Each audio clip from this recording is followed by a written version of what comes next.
Why hello, I'm S.L.Hutchinson, the book baker. Welcome to today's book review. So today we are reviewing the Unraveled Kingdom series by Rowena Miller.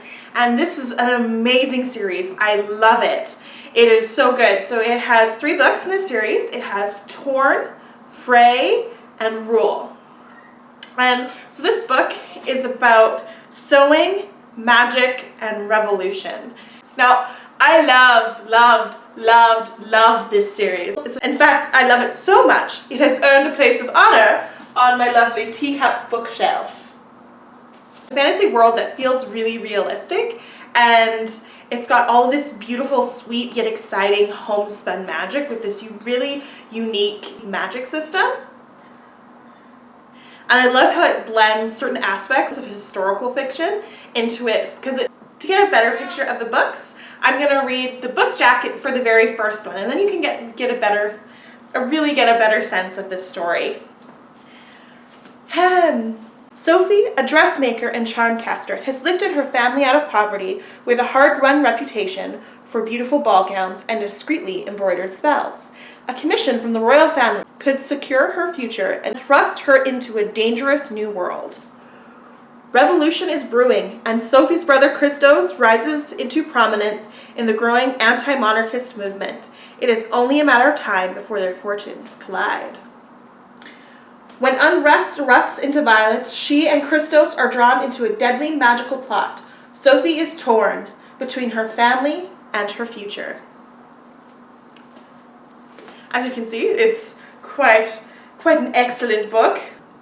The book just made my sewing and fantasy-loving heart just so happy. It was so good, it was so great, I loved it. It had such a unique and yet familiar magic system with casting charms and curses. It really got enveloped in the tension of the novel, so as the plot progressed, you really just, oh, it was just so good. The romance was a breath of fresh air. It was sweet, it was respectful, it was beautiful, it was just all the things that you want in a nice romance subplot. It was there, it was mwah. The way the revolution progressed was really quite realistic, and it was really fascinating to see how they would reshape the world through a new kind of democracy. It was just melded together in this wonderful reimagining of how the world would work if how the country would be run if it was for the common people. So it was this beautiful recreation of a democratic system. I loved these books. I cannot recommend them enough. They are so good. You have to read them. Now let's go to quote time! So the first 2 quotes are about the magic system, and so you can get a feel for the sense of how magic is done. All I knew was that I thought about good fortune or love or health for a person the item was meant for, and my thread would begin to glow. If I maintained my concentration, every stitch I took with the glowing thread would be like one word in an incantation, one ingredient in a potion, the whole piece working as a completed charm when I was done. Here's one for curses. With a bracing exhale, I pulled fresh dark magic from the ether, thicker and deeper than I had ever attempted to draw before. Black, dim, and veined with flashes of jet black sparkle, surged with a life of its own, a force unused to being manipulated.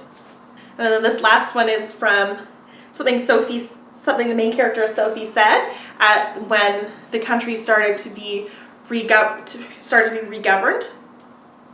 And it said this: "We should be governed not by our basest qualities. Clemency is not weakness when granted fairly in the face of evidence. Vengeance is not justice when meted out to anyone who's offended you. Consider the crimes of the individuals and judge them from there." So that's it for today's book review. Thank you so much for watching. Don't forget to like and subscribe. And if you want to see more book reviews, or if you'd like to see bookish baking videos, make sure you hit that subscribe button. Thank you so much for watching. Bye!